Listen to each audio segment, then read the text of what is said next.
Hello my dear student. तो आइए आज की क्लास में जो हमारी टर्मिनोलॉजी पे बेस्ड क्लास है, एनाटॉमी एंड फिजियोलॉजी की टर्मिनोलॉजी पे बेस्ड क्लास है। तो आज हम अपनी क्लास में एनाटॉमी और फिजियोलॉजी की कुछ टर्मिनोलॉजी जो मेडिकल साइंस में स्टडी के लिए यूज़ होती हैं उन टर्मिनोलॉजी के बारे में जानेंगे। तो आइए हम स्टार्ट करते हैं आज का लेक्चर। और आज का लेक्चर में बेसिकली जो है हम देखने वाले हैं ह्यूमन एनाटॉमी और फिजियोलॉजी की टर्मिनोलॉजी। तो हम लेक्चर स्टार्ट करते हैं। Human anatomy and physiology are the most important basic subject in medical science. Medical science का मोस्ट इंपॉर्टेंट सब्जेक्ट है ह्यूमन एनाटॉमी और फिजियोलॉजी, जो मेडिकल साइंस में या मेडिकल फील्ड में ह्यूमन बॉडी के फंक्शन और स्ट्रक्चर को समझने में क्या करती है, हेल्प करती है। Every medical student, doctor, nurse and laboratory technician, जो मेडिकल फील्ड में वर्किंग करने वाले मेडिकल स्टूडेंट, स्टडी करने वाले मेडिकल स्टूडेंट, वर्किंग करने वाले डॉक्टर्स, नर्स और जो लेबोरेटरी टेक्नीशियंस होते हैं, इन सभी को इन बेसिक टर्मिनोलॉजी के बारे में जानकारी होना, इन बेसिक टर्मिनोलॉजी के बारे में पता होना, इन बेसिक टर्मिनोलॉजी को याद रखना ज़रूरी होता है। क्योंकि ये जो टर्मिनोलॉजी हैं इन मेडिकल स्टडीज़ के दौरान इनका यूज़ किया जाता है, इनके वर्किंग के दौरान इनका यूज़ किया जाता है, डायग्नोसिस और ट्रीटमेंट के दौरान इन टर्मिनोलॉजी का यूज़ किया जाता है। तो इसके लिए बेसिकली ये टर्मिनोलॉजी हमें पता होनी चाहिए, डॉक्टर्स को पता होनी चाहिए, नर्सेस को पता होनी चाहिए, लेबोरेटरी टेक्नीशियंस को पता होनी चाहिए। Human anatomy explain how the body is structure, will physiology explain how the body function. तो एनाटॉमी क्या है? तो एनाटॉमी जो है वो ह्यूमन बॉडी के स्ट्रक्चर को एक्सप्लेन करती है, वहीं फिजियोलॉजी जो है वो ह्यूमन बॉडी के जो फंक्शन होते हैं उसको क्या करती है, एक्सप्लेन करती है। These two subjects work together to give complete knowledge about the human body। ये जो दोनों सब्जेक्ट होते हैं एनाटॉमी और फिजियोलॉजी, ये दोनों सब्जेक्ट मिलकर जो हमारी ह्यूमन बॉडी है, इस ह्यूमन बॉडी को समझने में, इस ह्यूमन बॉडी के कंप्लीट नॉलेज को प्रोवाइड करने में क्या करते हैं, हेल्प करते हैं। तो आगे हम अगली स्लाइड्स में इन टर्मिनोलॉजी के बारे में जानने वाले हैं। ये मैंने कुछ टर्मिनोलॉजी चार्ट के थ्रू आपको दिखाया हुआ है, जिसमें कि आपको बेसिकली यहाँ पे ऑप्थेल्मोलॉजी और ऑप्थेल्मोलॉजी के अलावा जो है वो न्यूरोलॉजी यहाँ पे आपको ये देखने मिल रहे हैं। यहाँ पे ऑप्थेल्मोलॉजी मतलब स्टडी ऑफ आई, न्यूरोलॉजी मतलब study of nervous system, endocrinology मतलब study of hormones and glands, endocrine glands, है ना। फिजियोलॉजी मतलब स्टडी ऑफ बॉडी फंक्शन, है ना। डर्मेटोलॉजी मतलब स्टडी ऑफ स्किन। तो हम इन सभी के बारे में अभी डिटेल में थोड़ा सा समझने वाले हैं। आइए हम आगे की क्लास में डिस्कस करते हैं इसके बारे में। एनाटॉमी क्या है? Anatomy is the study of the structure of the human body. Anatomy is the study of the structure of human body, मतलब जो हमारी ह्यूमन बॉडी है उसके स्ट्रक्चर की स्टडी को हम क्या कहते हैं, एनाटॉमी कहते हैं। एनाटॉमी करती क्या है? तो एनाटॉमी जो है वो deals with physical organisation of the body parts. जो हमारे बॉडी पार्ट है उन बॉडी पार्ट का फिजिकल ऑर्गेनाइजेशन क्या है, जैसे कि organ, bones, muscles, tissue, system. मतलब हमारी बॉडी एक कॉम्प्लेक्स स्ट्रक्चर है, और जो कॉम्प्लेक्स स्ट्रक्चर है वो सेलुलर लेवल से लेके एक सिस्टम लेवल तक ऑर्गेनाइज हुआ है। अब जो सेलुलर लेवल है मतलब सेल से मिलकर हमारी बॉडी बनी है। अब सेल्स टिश्यू बनाए, टिश्यू ऑर्गन बनाए, ऑर्गन जो है वो सिस्टम बनाए। तो ऐसे करके हमारी बॉडी क्या है, एक प्रॉपर ऑर्गेनाइज हुई है। तो ये जो बॉडी का ऑर्गेनाइजेशन है उसको समझने में, उसके अलावा जो हमारे बॉडी पार्ट है जैसे कि जिसमें ऑर्गन इंक्लूड हो जाते हैं, बोन्स आ जाती हैं, मसल्स आ जाती हैं, टिश्यू आ जाते हैं, सिस्टम आ जाते हैं, इन सभी को समझने में जो है, इन सभी की स्टडी करने में जो है वो हमारी एनाटॉमी, इसके स्ट्रक्चर की स्टडी करने में जो हमारी एनाटॉमी जो है वो क्या करती है, हमारी हेल्प करती है। और किस किस चीज़ में हेल्प करती है एनाटॉमी?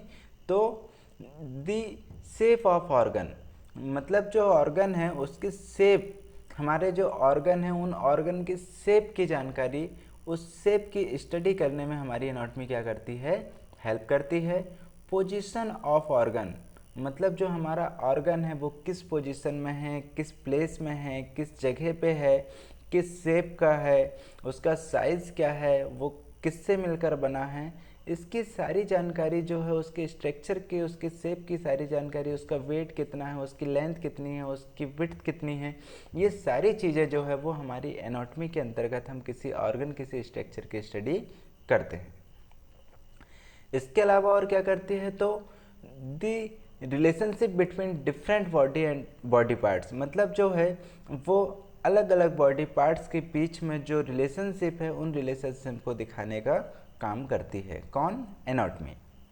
अगर मैं एग्जाम्पल के रूप में आपको समझाने की कोशिश करूं, तो for example anatomy explain that the heart is located in the thoracic cavity between the lungs and is slightly tilted toward the left side of the body। मतलब जो एनाटॉमी है ये किसी ऑर्गन के स्ट्रक्चर, किसी ऑर्गन की location, किसी organ की रिलेशनशिप को दिखाने की कोशिश करती है, दिखाती है, या उसकी स्ट्रक्चर को बताने का काम करती है, स्ट्रक्चर को शो करने का काम करती है, या स्ट्रक्चर की स्टडी को ही हम एनाटॉमी कहते हैं। फॉर एग्जांपल यहाँ पे हमने लिए हैं कि हमारे पास एक हार्ट, अगर मैं हार्ट की बात करूँ तो आप सभी को पता है कि ह्यूमन बॉडी में हार्ट प्रेजेंट होता है। ह्यूमन बॉडी में जो हार्ट प्रेजेंट होता है वो कहाँ प्रेजेंट होता है? थोरेसिक कैविटी में हमारा हार्ट क्या होता है? प्रेजेंट होता है। यहाँ देखो थोरेसिक कैविटी में आपको क्या दिखाई दे रहा है? हार्ट दिखाई दे रहा है। ये जो थोरेसिक कैविटी में यहाँ पे हार्ट प्रेजेंट है, ये हार्ट जो है इसके स्ट्रक्चर, अब इसके स्ट्रक्चर की स्टडी हम किसके अंतर्गत करेंगे? तो एनाटॉमी के अंतर्गत करेंगे। तो एनाटॉमी के अंतर्गत इस हार्ट के बारे में हमको क्या क्या पता चलेगा कि हार्ट कहाँ है? तो हम कहते हैं कि हार्ट जो है हमारे थोरेसिक कैविटी में है। ठीक है, इससे हमके हार्ट की लोकेशन पता चल गई। उसके अलावा हार्ट जो है वो थोरेसिक कैविटी में कहाँ प्रेजेंट है? तो हम कहते हैं लंग्स के बीच में नीचे की तरफ जो है थोरेसिक कैविटी में हार्ट प्रेजेंट होता है, और वो भी लेफ्ट साइड हल्का टिल्टेड क्या होता है? लेफ्ट साइड प्रेजेंट होता है। तो ये लोकेशन जो है वो, उसकी स्टडी जो है वो किसके अंतर्गत करेंगे? हम एनाटॉमी के अंतर्गत करेंगे। जो एनाटॉमी है उसे हम डिफरेंट ब्रांच में जो है क्लासीफाई कर सकते हैं। बेसिक इसमें मोस्ट इम्पॉर्टेंट 2 ब्रांच का जिक्र किया गया है। जैसे ग्रॉस एनाटॉमी। ग्रॉस एनाटॉमी क्या है? तो ग्रॉस एनाटॉमी जो है, जब हम कोई हमारे बॉडी के ऐसे ऑर्गन या ऐसे पार्ट्स जिन्हें हम अपनी खुली आंख से देख सकते हैं, हम नेक्ड आई से देख सकते हैं, और उस जैसे कि बोन, मसल्स या ऑर्गन्स, उन सब की जब हम अपने खुले आंखों से स्टडी करते हैं, देखने वाले ऑर्गन्स की स्टडी करते हैं, जिसके लिए हमको कोई अलग टूल की ज़रूरत नहीं पड़ती है उनको देखने के लिए, उसे हम क्या कहते हैं? ग्रॉस एनाटॉमी कहते हैं। और माइक्रोस्कोपिक एनाटॉमी, माइक्रोस्कोपिक एनाटॉमी के अंतर्गत जैसे हमारे बॉडी के स्मॉलेस्ट पार्ट जिनको देखने के लिए हमको या तो माइक्रोस्कोप की ज़रूरत पड़ती है या लेंस की ज़रूरत पड़ती है, बिना हम माइक्रोस्कोप लेंस के हम उनको नहीं देख पाते हैं, जैसे कि टिश्यू या सेल्स, तो उसे हम माइक्रोस्कोपिक एनाटॉमी कहते हैं। एनाटॉमी की स्टडी क्यों इम्पॉर्टेंट है, क्यों हमारे फील्ड में इम्पोर्टेंस रखती है, तो इसकी बात हम आगे करते हैं कि anatomy is very important in surgery. मतलब अगर को डॉक्टर्स को सर्जरी करना है, या फिर फॉर एग्जांपल पैथोलॉजी में क्यों ज़रूरी है एनाटॉमी की स्टडी? तो हाँ, आपको पता है कि पैथोलॉजी में अलग अलग टाइप के डिसीज़ की क्या किया जाता है? डायग्नोसिस किया जाता है। इसके अलावा जो है रेडियोलॉजी, मतलब एक्सरे जो होते हैं, रेडियोग्राफी जो होती है, उसमें भी जो है हमारी एनाटॉमी की स्टडी जो है वेरी इंपॉर्टेंट मायने रखती है। क्यों रखती है? क्योंकि जो डायग्नोसिस है वो डॉक्टर को एग्जैक्ट लोकेशन और स्ट्रक्चर बॉडी का प्रोवाइड करना, और जो हम डायग्नोसिस करते हैं डिसीज़ का, वो डायग्नोसिस करेक्ट करने और वो डायग्नोसिस का पता लगाने के लिए हमको हमारे बॉडी के स्ट्रक्चर जो है, उसकी नॉर्मल सिचुएशन, उसकी एबनॉर्मेलिटी की सिचुएशन हमको पता होना ज़रूरी है। और वो हमको तभी पता चलेगी जब हमको एनाटॉमी की प्रॉपर नॉलेज और जानकारी हमको क्या रहेगी? पहले से रहेगी। कंप्लीट नॉलेज होने के बाद हम उसके नॉर्मलिटी और एबनॉर्मलिटी में क्या डिफरेंस देख के जो है हम डिसीज़ का डायग्नोसिस कर सकते हैं लेबोरेटरी के अंदर, या रेडियोग्राफी के अंदर, या फिर डॉक्टर सर्जरी के दौरान इसे डिटेक्ट कर सकते हैं। तो किसी स्ट्रक्चर की स्टडी बहुत ज़्यादा इम्पॉर्टेंट होती है।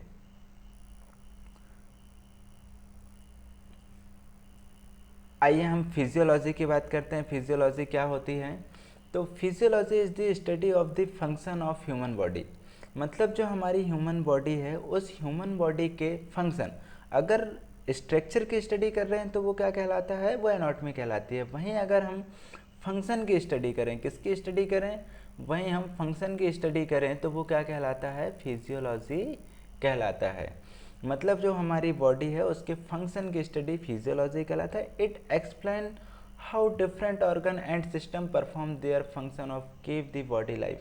मतलब हमारी बॉडी को लिविंग रहने के लिए हमारी बॉडी के ऑर्गन और सिस्टम जो फंक्शंस को परफॉर्म करते हैं, उनकी प्रोसेस, उनकी प्रोसीजर या उनकी स्टडी या उनके फंक्शन की स्टडी क्या कहलाती है? फिजियोलॉजी कहलाती है। Physiology studies process such as, मतलब जो फिजियोलॉजी की स्टडी है उसके अंतर्गत हम किस किस चीज़ की स्टडी करते हैं? तो फॉर एग्जांपल हमारा ब्लड सर्कुलेशन है, या रेस्पिरेशन है, या डाइजेशन ऑफ फूड, या एक्सक्रीशन ऑफ वेस्ट, या मसल्स मूवमेंट, हार्मोन कंट्रोल। मतलब जो इस टाइप की वर्किंग है हमारी बॉडी के अंदर, उन वर्किंग की स्टडी हम जो है वो किसके अंतर्गत करते हैं? फिजियोलॉजी के अंतर्गत करते हैं।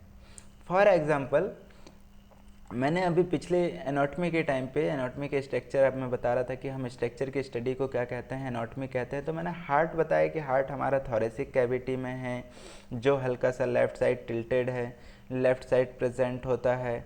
ठीक है, इसका अगर मैं बताऊं तो ये जो है वो पंप करता है। अब स्ट्रक्चर की स्टडी तो हमने एनाटॉमी के अंतर्गत कर ली है, लेकिन इसके फंक्शन की स्टडी वो किसके अंतर्गत करेंगे? फिजियोलॉजी के अंतर्गत करेंगे। For example the heart pump blood through arteries and veins to supply oxygen and nutrients to all body tissue. मतलब जो हमारा हार्ट है उसकी फंक्शन की स्टडी जो फिजियोलॉजी के अंतर्गत कर रहे हैं, और फिजियोलॉजी ये बताती है कि हमारा हार्ट जो है वो ब्लड को पंप करता है, और वो ब्लड जो पंप करता है वो आर्टरीज और वेंस के थ्रू हमारी बॉडी में ऑक्सीजन और न्यूट्रिएंट्स को क्या करता है? सप्लाई करता है। दिस प्रोसेस एक्सप्लेन क्या? फिजियोलॉजी। मतलब ये जो प्रोसेस है इसको एक्सप्लेन कौन करता है? तो फिजियोलॉजी करता है। अगर मैं दूसरा एग्जाम्पल लेने की कोशिश करूँ तो जो हम सांस लेते हैं, जिसे हम रेस्पिरेशन कहते हैं या ब्रीदिंग कहते हैं, during inhalation the lungs take oxygen into the body. मतलब इनहेलेशन के टाइम पे हमारा लंग्स जो है वो ऑक्सीजन को क्या करता है? बॉडी के अंदर एंटर करवाता है। एंड ड्यूरिंग एक्सलेशन, मतलब जब हम सांस छोड़ते हैं उस दौरान पे हमारी बॉडी से रिमूव होने वाली, हमारी बॉडी के अंदर मेटाबॉलिक रिएक्शंस के फलस्वरूप बनने वाली CO2 जो होती है वो क्या होती है? वो हम पास आउट करते हैं। तो ये जो प्रोसेस है, ये इस प्रोसेस को कौन एक्सप्लेन करता है या इसकी स्टडी किसके अंतर्गत की जाती है? तो ये जो फंक्शन है हमारे रेस्पिरेटरी सिस्टम के, उसके फंक्शन की स्टडी हम फिजियोलॉजी के अंतर्गत करते हैं। आई होप आपको यहाँ तक समझ में आया होगा। आइए हम आगे पढ़ते हैं। Physiology also explain how the body maintains. मतलब जो हमारी फिजियोलॉजी है इसके अलावा भी जो है ये क्या करती है? हमारे बॉडी के मेंटेनेंस, जैसे कि होम्योस्टेसिस। जो होम्योस्टेसिस होती है हमारी बॉडी की, इसका मतलब क्या है? इसका मतलब ये है कि हमारी बॉडी का जो इंटरनल एनवायरनमेंट है उसको स्टेबल रखना, इसके अलावा हमारे बॉडी के टेम्परेचर को मेंटेन रखना, ब्लड प्रेशर और पीएच बैलेंस बनाए रखना, इसे हम होम्योस्टेसिस कहते हैं। तो इन सब के लिए कौन जिम्मेदार होती है? तो हमारी, या इन सब की स्टडी के लिए कौन जिम्मेदार होती है? तो ये हमारी बॉडी के जो फिजियोलॉजी है इन सभी की स्टडी के लिए क्या होती है? रिस्पॉन्सिबल होती है। या हमारी फिजियोलॉजी के अंतर्गत हम इन सभी फंक्शंस की क्या करते हैं? स्टडी करते हैं। आइए हम आगे बात करते हैं। तो मैंने यहाँ पे जो है कुछ टर्मिनोलॉजी के चार्ट्स आपको यहाँ पे दिखाया हुआ है। इन चार्ट्स में आपको ophthalmology, dermatology, physiology, cytology, histology, splanchnology, urology, gastroenterology, nephrology, mycology, arthrology, osteology, ये सारे जो वर्ड हैं हम इन टर्मिनोलॉजी हैं जो इन सभी टर्मिनोलॉजी को क्या करने वाले हैं? एक्सप्लेन करने वाले हैं। तो हम बात करते हैं, स्टार्ट करते हैं साइटोलॉजी से। साइटोलॉजी क्या है? तो cytology is the study of cell. Cytology क्या है? साइटोलॉजी सेल्स की स्टडी है। A cell is the smallest structural and functional unit of life. Cell क्या है? तो सेल हमारी बॉडी की structural and functional unit of life, मतलब जो जीवन है, जो लाइफ है, उस लाइफ की स्ट्रक्चरल और फंक्शनल यूनिट कौन होती है? सेल होती है। और हमारी बॉडी भी किससे मिलकर बनी होती है? तो हमारी बॉडी भी सेल से मिलकर बनी होती है। हमारी बॉडी कौन सी सेल से मिलकर बनी होती है? तो हमारी बॉडी यूकैरियोटिक सेल से मिलकर बनी होती है। कौन सी सेल से मिलकर बनी होती है? यूकैरियोटिक सेल से मिलकर हमारी बॉडी बनी होती है। The human body contain trillions of cell which perform different function. हमारी बॉडी जो है वो ट्रिलियंस ऑफ सेल से मिलकर बनी है। अप्रॉक्सीमेट हमारी बॉडी जो है वो 37 ट्रिलियंस ऑफ सेल से मिलकर क्या है? बनी हुई है। कितनी ट्रिलियन ऑफ सेल? मतलब 37 ऑफ ट्रिलियन सेल्स के अप्रॉक्सीमेट से हमारी बॉडी मिलकर बनी हुई है, जो प्रत्येक सेल हमारी बॉडी की डिफरेंट फंक्शन परफॉर्म करने का काम करती है। प्रत्येक टाइप की सेल जो है, ईच टाइप की सेल जो है हमारी बॉडी में डिफरेंट फंक्शन परफॉर्म करने का काम करती हैं। Each cell has specific structure such as, मतलब हमारे बॉडी की जो प्रत्येक सेल होती हैं उन सभी सेल का एक स्पेसिफिक स्ट्रक्चर क्या होता है? प्रेजेंट होता है। मतलब हमारी बॉडी की जितनी भी टाइप की सेल हैं उसमें हमारे उसके सभी का एक स्ट्रक्चर होता है, जिसमें कि सेल मेम्ब्रेन होती है, जिसे हम क्या कहते हैं? प्लाज्मा मेम्ब्रेन भी कहते हैं। जिसे हम क्या कहते हैं? प्लाज्मा मेम्ब्रेन भी कहते हैं। साइटोप्लाज्म होता है, न्यूक्लियस होता है और ऑर्गेनल्स प्रेजेंट होते हैं। मतलब जो हमारी बॉडी में सेल्स प्रेजेंट है वो इन 4 पार्ट से मिलकर बनी होती है। कौन कौन से 4 पार्ट से? तो सेल मेम्ब्रेन या प्लाज्मा मेम्ब्रेन, साइटोप्लाज्म, न्यूक्लियस और ऑर्गेनल से मिलकर हमारी सेल बनी होती है। साइटोप्लाज्मिक ऑर्गेनल से मिलकर हमारी सेल बनी होती है। Different type of cell perform different function, मतलब जो हमारी बॉडी में अलग अलग टाइप की सेल होती हैं वो सभी सेल अलग अलग टाइप के फंक्शन परफॉर्म करती है। जैसे कि red blood cells oxygen transport का काम करती है हमारी बॉडी में, है ना। वाइट ब्लड सेल जो है वो प्रोटेक्शन, इन्फेक्शन से प्रोटेक्ट करने का या इम्यून सिस्टम में वर्किंग करती है। नर्वस सेल जो है वो इलेक्ट्रिकल सिग्नल्स को नर्वस सिस्टम से ट्रांसमिट करने का क्या करती है? काम करती है। इलेक्ट्रिकल सिग्नल्स जो होते हैं, इम्पल्स जो होते हैं, स्टिमुलस जो होते हैं, उनको क्या करती है? ब्रेन से हमारे बॉडी टिश्यू तक और बॉडी टिश्यू से जो है वो हमारे ब्रेन तक पहुंचाने का काम करती है। अगर साइटोलॉजी की बात करूं तो cytology is very important in medical laboratory. Cytology जो है वो हमारी मेडिकल लेबोरेटरी में बहुत ज़्यादा इंपॉर्टेंस रखती है। क्यों रखती है इंपॉर्टेंस? क्योंकि जो हमारे डिसीज़ हैं, डिसीज़ की बात हो गई, अब यहाँ पे हमारा पैथोलॉजी या फिर लेबोरेटरी जो है वो बेस्ड ही होती है डिसीज़ के डायग्नोसिस के पे डिपेंड होती है या उसी पे बेस्ड होती है। तो जो हमारी लेबोरेटरीज़ है वहाँ अगर हम वर्किंग कर रहे हैं तो हमारी साइटोलॉजी की स्टडी बहुत इंपॉर्टेंट रखती है। क्योंकि जैसे कि कैंसर, इन्फेक्शन, ब्लड डिसऑर्डर या इन्फ्लामेशन जैसी जो डिसीज़ होती हैं, डिसऑर्डर होते हैं, इनके डायग्नोसिस के लिए हम जो है वो सेल्स की स्टडी करते हैं माइक्रोस्कोप के अंदर पे, और उसकी स्टडी के लिए हमको नॉर्मल सेल की स्टडी स्ट्रक्चर और एबनॉर्मल कंडीशन में सेल के स्ट्रक्चर की जानकारी, नॉलेज होना ज़रूरी होता है। और ये नॉलेज हमको कब पड़ेगा? जब हम साइटोलॉजिकल स्टडी उसकी करेंगे। दूसरी बात करते हैं, जैसे मैंने आपको बताया कि सेल प्रेजेंट होती है, हमारी बॉडी सेल से मिलकर बनी होती है और हमारी बॉडी में अलग अलग टाइप की सेल्स प्रेजेंट होती हैं। मैंने आपको एक सेल का स्ट्रक्चर दिखाया हुआ है यहाँ पे।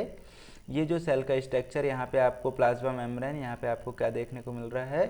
प्लाज्मा मेम्ब्रेन देखने को मिल रही है। यहाँ पे देखो ये प्लाज्मा मेम्ब्रेन है, यहाँ पे देखो ये न्यूक्लियस है, न्यूक्लियस भी प्रेजेंट है।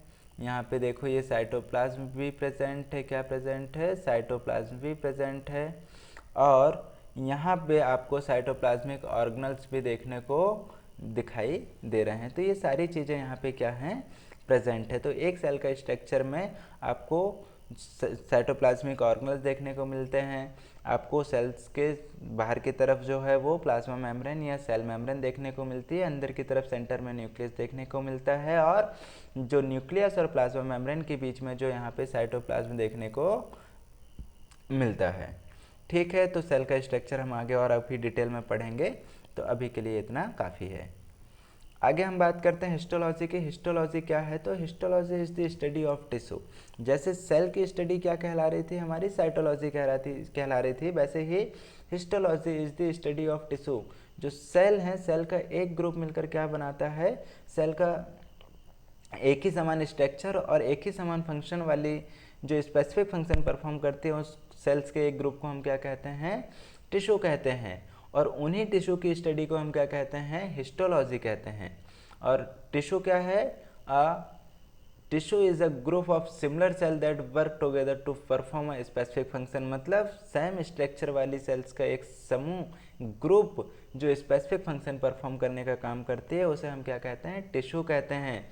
There are 4 main type of tissue in human body. हमारी ह्यूमन बॉडी में जो है वो 4 टाइप के टिश्यू प्रेजेंट होते हैं, जो अलग अलग ऑर्गन बनाने का काम करते हैं, अलग अलग फंक्शन परफॉर्म करते हैं। जैसे कि पहला टिश्यू हमारी बॉडी में एपिथेलियल टिश्यू। पहला टिश्यू कौन सा है हमारी बॉडी में? एपिथेलियल टिश्यू है। यहाँ पे आपको एपिथेलियल टिश्यू जो है, जो हमारी बॉडी की कवरिंग होती है, हमारी बॉडी के इंटरनल ऑर्गन्स की कवरिंग होती है, बॉडी कैविटीज़ की लाइनिंग होती है, एक तरह से अगर मैं बात करूं तो कवर करने का काम करती है, डिफेंस करने का काम करती है, वो क्या होती है, हमारी एपिथेलियल टिश्यू होती है। हमारी स्किन भी जो है वो एपिथेलियल टिश्यू से मिलकर ही बनी होती है। इसके अलावा बात करूं मैं दूसरा टिश्यू की, तो दूसरा हमारा टिश्यू होता है वो होता है कनेक्टिव टिश्यू, जो हमारे बॉडी को सपोर्ट प्रोवाइड करता है और एक स्ट्रक्चर प्रोवाइड करता है। ठीक है, जैसे कि ब्लड, फैट, बॉन जो हमारी बॉडी का स्केलेटन बनाता है, कार्टिलेज, ये सभी किसके अंतर्गत आते हैं, कनेक्टिव टिश्यू के अंतर्गत आते हैं। वहीं अगर मैं बात करूं मसल्स टिश्यू या मस्कुलर टिश्यू की, तो मस्कुलर टिश्यू जो है वो हमारी बॉडी में मूवमेंट और कंस्ट्रक्शन के लिए क्या होते हैं, जिम्मेदार होते हैं। मस्कुलर टिश्यू भी अलग अलग टाइप के होते हैं, जो हम आगे अभी स्टडी करेंगे, डिटेल में स्टडी करेंगे। और उसके अलावा जो है वो नर्वस टिश्यू होते हैं, जो हमारी बॉडी में नर्व इम्पल्स को क्या करते हैं, ट्रांसमिट करने का काम करते हैं, और बॉडी की एक्टिविटीज़ को कंट्रोल करने की काम वर्किंग करते हैं, फंक्शन परफॉर्म करते हैं। तो हिस्टोलॉजी के अंतर्गत मतलब जो हमारे टिश्यू होते हैं उनकी स्टडी क्या कहलाती है, हिस्टोलॉजी कहलाती है। हिस्टोलॉजी के अंतर्गत हम टिश्यू की स्टडी करते हैं, और हमारी बॉडी में, ह्यूमन बॉडी में major 4 type of tissue present होते हैं: epithelial tissue, connective tissue, muscular tissue और nervous tissue. Histology is very important in pathology laboratory. मतलब पैथोलॉजी लेबोरेटरी में हिस्टोलॉजी बहुत ज़्यादा इंपॉर्टेंस रखती है, क्योंकि हम टिश्यू सैंपल जो है उसकी स्टडी करते हैं माइक्रोस्कोप के अंदर लेबोरेटरी में डिसीज़ के डायग्नोसिस के लिए। फॉर एग्जांपल ट्यूमर, इन्फेक्शन या इन्फ्लामेशन की कंडीशन में टिश्यू लेबोरेटरीज में आते हैं। उन टिश्यू की बायोप्सी, जो टिश्यू बायोप्सी कट होकर लेबोरेटरी में आती है, उन पे हम स्टैनिंग परफॉर्म करते हैं। उसके बाद में जो है हम टिश्यू में कैंसर ट्यूमर या फिर हम जो है वो इन्फेक्शन या फिर इन्फ्लामेशन जैसी कंडीशंस का पता लगाते हैं। ठीक है, तो इसके लिए हिस्टोलॉजिकल स्टडी बहुत ज़्यादा इंपॉर्टेंस रखती है हमारे लेबोरेटरी फील्ड में। यहाँ पे मैंने फिर से आपके लिए वो चार्ट शो किया हुआ है, आप इस चार्ट को पढ़ के आपको समझने में आसानी हो जाएगी। स्प्लेनिंकोलॉजी की अगर मैं बात करूं, तो ये जो वर्ड है, जब हम हमारे बॉडी के कोई इंटरनल ऑर्गन, विसरल ऑर्गन, जो हमारी बॉडी के कैविटीज़ में अंदर की तरफ प्रेजेंट होते हैं, हम उनकी स्टडी कर रहे होते हैं, तो हम उसे क्या कहते हैं, स्प्लेनिंकोलॉजी कहते हैं। विसरल ऑर्गन क्या है? तो visceral organ are internal organ located inside body cavity. मतलब जो हमारे बॉडी कैविटी के अंदर, जैसे कि हम अगर कैविटीज़ की बात करें तो हमारी बॉडी में मेजर 5 कैविटी होती हैं। हमारी बॉडी में मेजर कितनी कैविटी होती हैं? 5 कैविटी होती हैं। अगर मैं ऊपर से बात करूं तो क्रैनियम कैविटी, सबसे पहली कैविटी कौन सी होती है? क्रैनियम कैविटी होती है, क्रैनियम कैविटी। दूसरी अगर मैं बात करूं तो थोरेसिक कैविटी होती है, थोरेसिक कैविटी होती है। ठीक है। तीसरी अगर मैं कैविटी की बात करूं तो वो होती है हमारी एब्डोमिनल कैविटी। कौन सी कैविटी होती है? एब्डोमिनल कैविटी होती है। अगर मैं एब्डोमिनल कैविटी के आगे बात करूं तो पेल्विक कैविटी होती है। कौन सी कैविटी होती है? पेल्विक कैविटी होती है ना। पेल्विक कैविटी के अलावा स्पाइनल कैविटी, सबसे हमारे रीढ़ की हड्डी की तरफ बैक साइड में जो है वो स्पाइनल कैविटी क्या होती है? प्रेजेंट होती है। तो ऐसे हमारी बॉडी में कितनी कैविटी प्रेजेंट होती है? मेजर 5 कैविटी प्रेजेंट होती है। और इन मेजर 5 कैविटी में जो है वो अलग अलग हमारे ऑर्गन्स प्रेजेंट होते हैं। जैसे क्रेनियम कैविटी में ब्रेन प्रेजेंट होता है, थोरेसिक कैविटी में लंग्स और हार्ट प्रेजेंट होते हैं, है ना। एब्डोमिनल कैविटी में हमारे स्टोमक और इंटेस्टाइन प्रेजेंट होते हैं। तो इन कैविटीज़ में जो हमारे ऑर्गन्स प्रेजेंट होते हैं, विसरल ऑर्गन, इंटरनल ऑर्गन्स जो प्रेजेंट होते हैं, उनकी स्टडी क्या कहलाती है? उनकी स्टडी स्प्लेनिंकोलॉजी कहलाती है। और स्प्लेनिंकोलॉजी जो है वो हेल्प करती है डॉक्टर को इंटरनल ऑर्गन्स के बारे में समझने में, ठीक है। उनके अरेंजमेंट, उनके फंक्शन जो हमारी बॉडी में परफॉर्म होते हैं उसको समझने में डॉक्टर की क्या करती है? हेल्प करती है।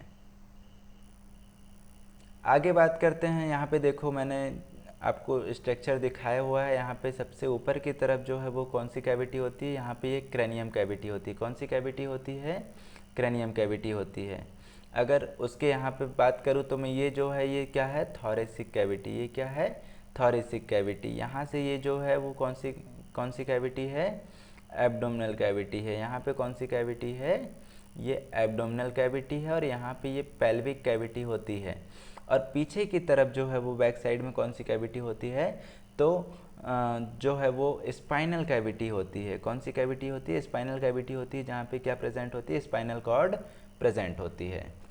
ऑस्टियोलॉजी, ऑस्टियोलॉजी की बात करते हैं। ऑस्टियोलॉजी क्या होती है? तो osteology is the study of bone, मतलब जो हमारी बॉडी में बोन्स प्रेजेंट होती हैं उसकी स्टडी क्या कहलाती है? ऑस्टियोलॉजी कहलाती है। The human skeleton consist of 206 bone in an adult body, मतलब जो ह्यूमन एडल्ट बॉडी होती है उस ह्यूमन के एडल्ट बॉडी में 206 बोन्स क्या होती हैं? प्रेजेंट होती हैं।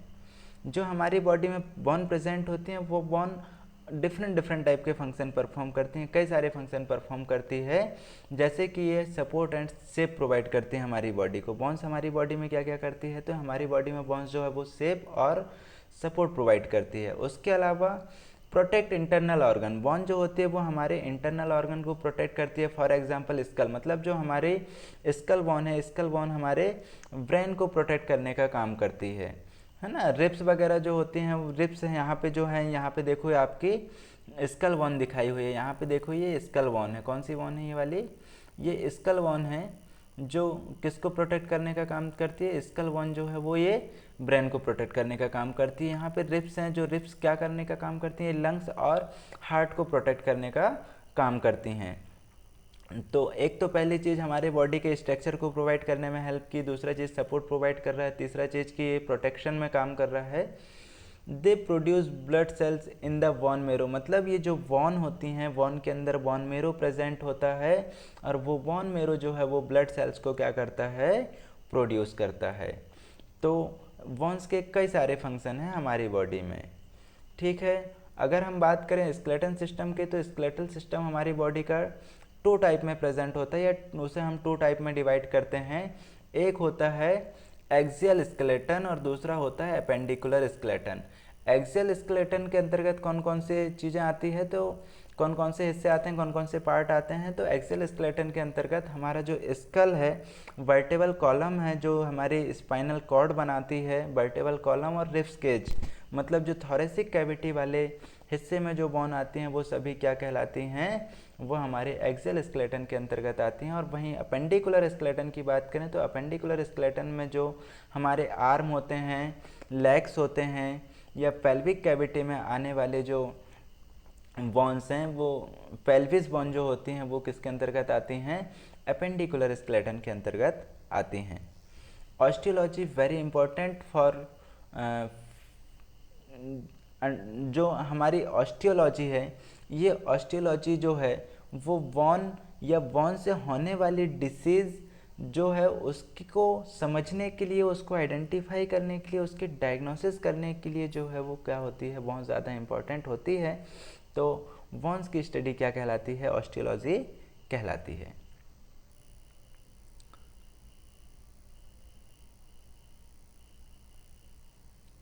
यहाँ पे आपको एक स्केलेटन दिखाया गया है। यहाँ पे हम बात कर रहे थे अभी थोड़ी देर पहले कि स्केलेटन हमारा 2 टाइप में डिवाइड करते हैं हम।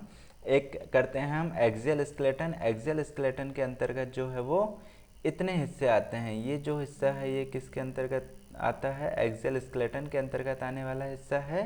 और बाकी जो लेग, आर्म, ये जो पेल्विस वगैरह हैं, ये सभी हिस्से किसके अंतर्गत आते हैं, तो वो एपेंडिकुलर स्केलेटन के अंतर्गत आता है। ठीक है,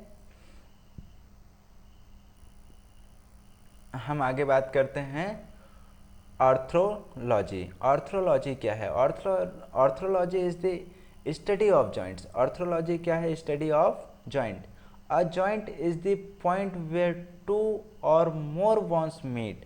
ऑर्थ्रोलॉजी जो है वो किसकी स्टडी है, वो जो है वो जॉइंट्स की स्टडी। और जॉइंट्स कहाँ प्रेजेंट होते हैं, तो जब 2 या 2 से अधिक बोन्स जिस प्लेस में आके एक दूसरे से क्या होती हैं, मिलती हैं या अटैच होती हैं, उस हिस्से को क्या कहते हैं, हम जॉइंट्स कहते हैं। यहाँ पे ये बोन आप देखो, यहाँ पे ये जो बोन है, यहाँ पे आपकी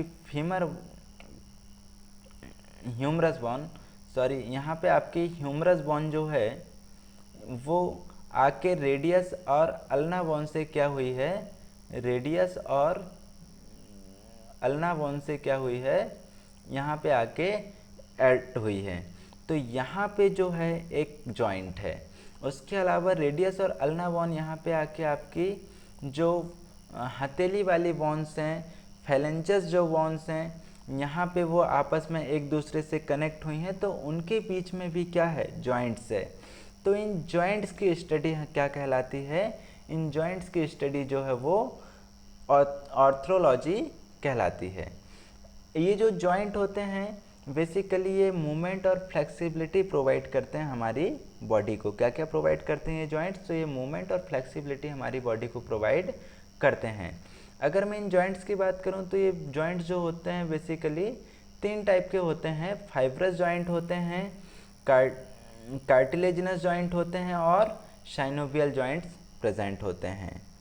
synovial joints contain synovial fluid. जो साइनोवियल जॉइंट होते हैं वो साइनोवियल फ्लूइड कंटेन करते हैं, जो फ्रिक्शन या घर्षण से क्या करता है, मूवमेंट के दौरान पे बचाता है या घर्षण होने से रोकता है।